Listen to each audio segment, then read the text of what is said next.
Aku rasa macam aduh stresnya. Okay, so today aku nak share dengan korang satu review about satu filem ni aku tengok. Kalau korang suka macam cerita Frankenstein, ni adalah macam satu lagi cerita yang mengisahkan tentang Frankenstein, which is dia adalah bertajuk The Bride. Filem ni aku dapat tengok pada 3 hari bulan hari tu dekat TGV One Utama. Thank you Warner Bros for the invitation. Nanti aku akan share lah apa best dan apa yang tak best about this film kan. First aku akan share dulu dengan korang about this film lah, dia punya synopsis. And then filem ni diarahkan oleh Maggie Gyllenhaal. So ada satu pelakon yang kalau korang pernah tengok filem before this lah, so boleh google. So siapa is Maggie Gyllenhaal ni? Untuk dalam filem ni dilakonkan watak Frankenstein iaitu Kristen Bale, dan watak The Bride itu adalah Jessie Buckley. Diorang ni adalah watak utama lah dalam filem ni. So cerita ni mengisahkan tentang Frankenstein ni dia menginginkan satu pasangan hidup yang untuk meneman dia lah, sebab dia macam boring, sunyi. So dia nakkan peneman hidup dia. Frankenstein ni telah berjumpa dengan seorang doktor dan meminta pertolongan seorang doktor ni lah untuk mencarikan dia pasangan. Doktor ni telah menjumpai satu perempuan yang mati, and then dia cuba untuk menghidupkan mayat ni yang bernama Aida. So dia doktor ni cuba untuk menghidupkan semula Aida ni, sebab Aida ni dia mati dalam satu insiden kemalangan. Dia dalam trailer pun ada tunjuk dia jatuh tangga kan. Frankenstein dan doktor ni telah menggali semula kubur si perempuan ni dan menghidupkan semula si Aida ni. And then Frankenstein dan The Bride ni cuba untuk menjalani hidup diorang bersama. So banyak benda yang berlaku. So kalau korang nak tahu apa jadi dekat dua pasangan ni, korang kena tengok filem The Bride ni dekat wayang yang terdekat korang, sebab filem ni pun dah ditayang. And then boleh pergi tengok. So let's go, kita terus pergi kepada dia punya review.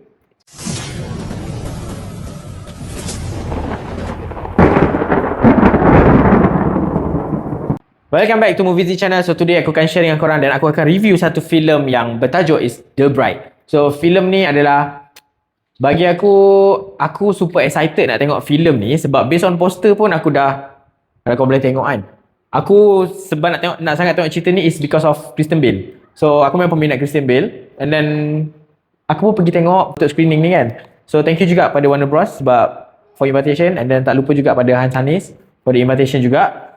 And then let's go lah, kita pergi terus pada dia punya review. And then first thing first, before aku start, jangan lupa like, share and subscribe aku punya YouTube channel. So sorry juga aku dah delay almost sebulan aku tak keluar konten, ialah puasa kan. Banyak nak strategize balik time semua kan, benda tu kacau. And then aku continue balik untuk start buat review lah. Sorry for delay, banyak-banyak movie. Ada juga Crime 101 yang aku tengok, and then ada cerita apa entah, aku pun lupa dah. Ni aku akan cover lah untuk this film The Bride. So lupa like, share and subscribe again, bantu aku untuk achieve aku punya hours. Aku tengah kumpul hours sekarang. And then back to the topic. Aku akan pergi dulu pada benda yang aku minat dalam filem The Bride ni. So benda first yang aku minat dalam filem The Bride ni adalah lakonan untuk watak Frankenstein dan The Bride ni, which is Kristen Bale dan Jessie Buckley ni. So diorang berdua ni, tak yalah, Kristen Bale ni memang power gila. Dia is A-list cast kot. So dia memang berjaya bawa watak Frankenstein dalam filem ni. Tak lupa juga dengan Jessie Buckley. Aku macam amazed gila bila tengok dia membawa watak Bride ni, dengan all the script yang dia lontarkan. So all the punya emosi, boleh dikatakan The Bride ni dia ada someone yang bercakap dengan dalam otak dia tau. So dia macam ada, tak tahulah, split personality or whatsoever lah. So dia ada someone yang bercakap dengan dia, bagi tahu apa benda semua kan. Bila dia react with the character semua tu, so aku rasa macam best gila lakonan dia kan. Memang gempak lah. Tak lupa juga lagi dengan Kristen Bale punya lakonan as a Frankenstein, memang nampak seram jugalah. Dia tak adalah seram, tapi nampaklah dia menjayakan watak Frankenstein tu dengan baik. So itu first benda yang aku minat dalam filem ni. And then the second one, aku akan sentuh about gore scene tau. Aku suka ada satu scene ni yang memang hook gila aku, sebab kita tengok filem Frankenstein kan. So benda apa lagi yang kita nak tengok kalau bukan the gore side, betul tak? The horror, the gore. So ada satu scene ni memang dia hempuk kepala kat dinding, dia pijak kepala orang tu sampai pecah. Memang, and then tak cut. So aku macam memang tak cut kan. So benda tu memang aku macam, setelah berapa minit filem ni start, aku memang tunggu-tunggu apa benda yang Frankenstein akan bagi kan. So bila sampainya scene ni, satu scene ni memang aku rasa memang gempak lah. Memang gory gila. But part pijak kepala tu memang aku rasa uish bapak ngeri weh. Itu saja benda yang aku boleh share dengan korang apa yang aku minat about this film kan. So sebab kebanyakannya aku akan sentuh pada benda yang aku tak berminat dalam filem ni. So kita akan pergi pula pada benda yang aku tak minat. And then first, benda yang aku tak minat dalam filem ni adalah dia punya pacing untuk filem ni memang agak draggy gila. So for your info juga, untuk filem ni dia punya runtime is 2 hours 10 minutes if I'm not mistaken. So agak lama. So aku keep on check jam kan. Pukul berapa sekarang ni? Bila lama gila kan? Bila nak habis kan? So every 30 minit, every 50 minit aku akan check aku punya jam. Dah lama dah. Pukul berapa bila nak habis kan? Sebab screening aku start hari tu dalam pukul 9 suku baru start. So tak ada 9 suku. Sebab ada iklan lagi 9.30 macam tu baru start. So agak lama gila untuk aku habiskan movie ni kan. Sebab again lah, dia banyak benda yang draggy in term of dia punya plot-plot tu aku kurang berminat gila. Sebab nanti aku akan sentuh pada nombor 2 pula. So itu yang aku boleh share dengan korang. Nombor 1 is dia punya pacing untuk filem ni agak slow and then draggy gila. Dia macam nak kata slow burn tak slow burn pun. So dia tak ada benda yang boleh aku cakap ada hook lah untuk dia punya plot and dia punya pacing tu. So itu first. Nombor 2 pula yang aku boleh share dengan korang adalah dia punya genre.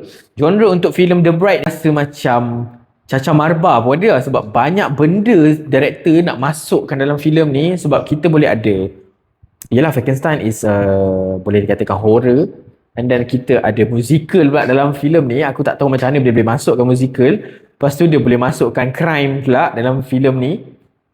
And then banyak lagi lah, ada a few lagi genre, 2 ke 3 genre lagi. So 3 benda ni pun bagi aku dah tak okey. Sebab satu lagi yang aku tak berminat dengan dia punya musical. Aku macam tak okey kot untuk masukkan musical dalam filem ni. Sebab aku rasa dah boleh jadi macam Joker 2 dah filem ni tau. Aku rasa macam aduh stresnya. Sebab Joker 2 kan tak work kan. So bila tengok yang The Bride ni, dia punya musical tu ya Allah. Sebab dia kan, dia punya timeline untuk filem ni dalam tahun 1930 something kot tak silap aku. Dia memang old school lah. Bila tengok dalam ni dia ada satu macam sebab Frankenstein ni dia suka tengok wayang tau. So dalam wayang tu pun dia tunjukkan watak Frankenstein yang dalam wayang tu, faham? Dia macam wayang tu menceritakan apa benda yang terjadi sebenarnya. So aku macam bapak annoying ni kan. Sebab dah tak ada explanation. So benda tu memang aku geram gila lah untuk filem ni. Sebab this whole story memang dia tak banyak explanation. Sebab kau tak nampak macam mana tiba-tiba Frankenstein ni datang kan. And then dah macam mana The Bride ni, si Aida ni dia tunjuk dihidupkan macam mana. Tapi it's too simple. Dia just bawa je mayat tu ke lab and then cocok kabel, lepas tu terus hidup tau bila kena rejat elektrik. So macam kita tengok Frankenstein dia sambung-sambung body semua kan. So macam yang Aida ni dia tak adalah sambung body ke apa, just cocok the cable and then just renjatan elektrik and then perempuan tu hidup. Tu je. Dia macam simple. And then bila dia hidup balik, yalah mayat kan, rambut serabai semua. Lepas tu bila dah lepas kena renjatan tu, rambut semua cantik je. Aku macam bila masa dia sikat rambut. So benda-benda macam tu lah. Dia continuity tu pun tak okay. Nombor 2 yang boleh aku sentuh about genre dan dia punya jalan cerita, banyak tak ada explanation. And then the last one, nombor 3 yang boleh aku share dengan korang adalah dia punya ending untuk filem ni. Aku rasa macam apa benda ni aku boleh share dengan korang. This one maybe a spoiler. So kalau siapa yang belum tengok filem ni nak dengar spoiler boleh. Yang suka untuk dengar spoiler okay. If siapa yang tak suka untuk mendengar spoiler boleh skip video ni untuk sampai ke rating nanti. Yang aku tak suka is sebab dia punya ending. Sebab ending dia Frankenstein ni dia kena tembak tau. Dia mati. The Bride ni bawa semula Frankenstein ni ke Mak Mal, doktor ni. Dan Aida ni dia begging untuk doktor ni hidupkan semula Frankenstein. Tapi doktor ni tak nak. Tak tahu kenapa tak nak. Tiba-tiba ada polis datang semua tembak dia The Bride ni lah. Si Aida ni dan ada yang mati. So tiba-tiba doktor ni hidupkan balik diorang 2 ekor ni balik. So tadi yang si Aida minta suruh hidup Frankenstein, kau tak nak. Lepas tu bila dah dua-dua mampus, kau boleh hidupkan pula diorang 2 orang ni balik. So kenapa daripada awal tadi kau tak hidupkan kan? Benda boleh je kot. Bila dah polis dah datang kerumun tembak si Aida ni mati, baru kau sibuk pula nak hidupkan balik Aida dengan Frankenstein ni. Agak stressful bila tengok dia punya ending. Dah lah kau sajikan daripada 2 jam kau bagi kita orang layan benda yang tak tahu ending, tak tahu starting. So tak ada explanation. Benda tu memang dah potong mood lah. Lepas tu bila ending kau bagi macam ni kan, aku rasa macam Why? So kalau aku rasa kalau dia dah merosakkan Frankenstein punya franchise sebab kita baru disajikan tahun lepas tau dekat Netflix. The Frankenstein yang dilakonkan Oscar Isaac. Memang filem tu memang best gila. Lakonan Oscar Isaac as a Frankenstein memang nampak seram gila tengok muka Frankenstein tu kan. Memang and then besar. Tapi bila dalam filem ni Frankenstein ni nampak macam bingai. Dia tak nampak kejam. So dia dah macam tiba-tiba jadi baik tau. Sayang lah benda macam tu dia merosakkan set Frankenstein yang kita tengok before this tau. Itu agak potong mood aku lah bila tengok yang ni kan. So aku harapkan dia still ada kekejaman dalam filem ni. Banyak bergaduh macam Joker 1 kan. Kita boleh tengok how the third act tu build up dia punya story kan. Tapi dalam Frankenstein ni aku tak nampak benda tu. So sayang lah dekat situ. And then for your info juga, this film aku rasa sepatutnya ada satu scene tu tau yang dia make love, tapi aku rasa pelik juga kenapa tak cut that scene tau. Sebab benda tu memang obviously nampak apa yang si Aida buat dengan Frankenstein ni kan. Tapi aku tak tahu kenapa tak cut. For us yang dah 21 ke atas ni umur okey lah. Maybe takut yang budak-budak yang terlepas masuk wayang ke nanti kan. Dia tengok that scene aku rasa macam tak okey. So, benda macam tu lah. So macam ada scene yang tak dipotong yang bagi aku untuk umur yang dah meningkat okey lah kan. Tapi benda tu macam obvious sangat kan. Benda kalau kau nak tahu kau kena tengok filem ni apa benda kan. So itu saja yang boleh aku share about filem The Bride ni. So patut ke tak korang tengok filem ni?